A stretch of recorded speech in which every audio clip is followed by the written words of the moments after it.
कैसे एक पति जो है अपनी ही पत्नी और एक पिता जो है अपनी ही 2 साल की बेटी के साथ में इतनी बड़ी घटना को अंजाम दे सकता है। एक पिता, मां और बेटी की ऐसी कहानी मैं आपको सुनाने जा रहा हूं जिसको सुनने के बाद आपका दिल तो दहल ही उठेगा, साथ में आप हैरान रह जाएंगे कि आखिर कोई ऐसा कैसे कर सकता है। तो घटना 7 अक्टूबर की उड़ीसा की गंजाम जिले की है, जहां से एक खबर सामने आती है कि एक घर में एक मां और उसकी बेटी की लाश मिली थी, जो कि सांप डसने के कारण दोनों की मौत होने की खबर सामने आई थी। और उस गांव में इस खबर को सुनने के बाद में हड़कंप मच गया था। इस मामले को पुलिस ने दर्ज किया था और जांच भी की थी।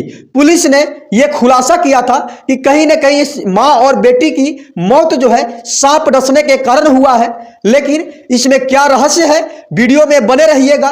कैसे सांप डसने के कारण एक मां और इसकी 2 साल की बेटी की मौत हो जाती है, जब आप सुनेंगे तो आप हैरान रह जाएंगे और कहीं ना कहीं सोचने पे मजबूर हो जाएंगे कि आखिर कोई पिता अपने ही पत्नी और बेटी के साथ ऐसा कैसे कर सकता है। जब मां और उसकी 2 साल की बेटी की सांप डसने के कारण मौत होती है तो कहीं ना कहीं उस मां और उसकी 2 साल की बेटी की मौत की खबर उस मां की परिवार वाले लोग यानी मायके वाले लोग को लगता है। तो उनके माता पिता पुलिस में यह मामला दर्ज करवाते हैं कि कहीं ना कहीं उसी के दामाद यानी जिनका नाम गणेश था, उस गणेश ने ही जो है हत्या का साजिश रचते हुए उसकी बेटी की और उसके 2 साल की नतनी की जो है हत्या किया है। तो पुलिस ने इस मामले को दर्ज किया था और इसकी जांच भी की थी, जिसके बाद में ऐसा खुलासा हुआ, जिस खुलासा को जानने के बाद वहां के सभी लोग सोचने पे मजबूर हो गए और फिर से हड़कंप मच गया कि कैसे एक पति जो है अपनी ही पत्नी और एक पिता जो है अपनी ही 2 साल की बेटी के साथ में इतनी बड़ी घटना को अंजाम दे सकता है। पूछताछ करने के बाद में गणेश बताता है कि कहीं ना कहीं उसकी पत्नी के चरित्र पे गणेश को शक था। वो जानता था कि हमारी पत्नी का चक्कर किसी और दूसरे गैर मर्द के साथ में चल रहा है।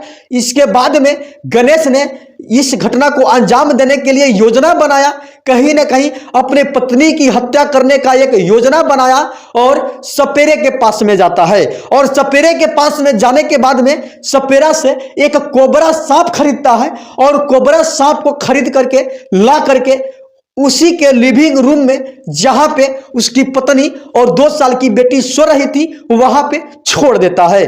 और सो रहे उसकी पत्नी और बेटी को कहीं ना कहीं यह कोबरा सांप जाता है और दोनों को बारी बारी करके डस लेता है। और जैसे ही डसने के बाद में उसकी पत्नी और उसकी बेटी की तबीयत खराब होने लगता है। तो खराब होने के बाद में जैसे तैसे हॉस्पिटल दोनों को पहुंचाई जाती है। वहां पे जाने के बाद में जब देर हो चुकी थी तो डॉक्टर जो है दोनों को मृत घोषित कर देता है। जब गणेश पूछताछ पे पुलिस से यह कबूल किया कि मैंने ही अपने पत्नी और बेटी की हत्या किया है और इस हत्या का साजिश का पूरा खुलासा किया कि किस तरीके से अपने ही पत्नी और बेटी की हत्या किया है, तो पुलिस गणेश के ऊपर देखते रह गया।